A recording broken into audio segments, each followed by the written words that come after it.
fronha e o travesseiro. Nesta prova, antes de mais nada, o competidor deve imobilizar um dos braços. Com o braço livre e a ajuda das pernas, terá que vestir uma fronha num travesseiro em no máximo 50 segundos. Quando soar a sirene, tá valendo, boa sorte. 50 segundos, travesseiro na perna, uma mão para trás.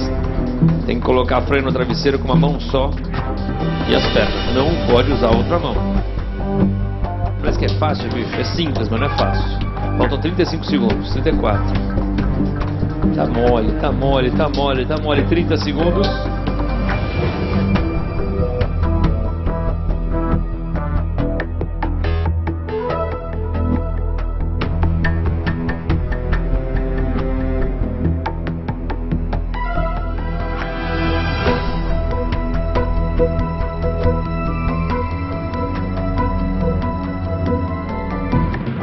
Tá colocado a fronha, o travesseiro na fronha.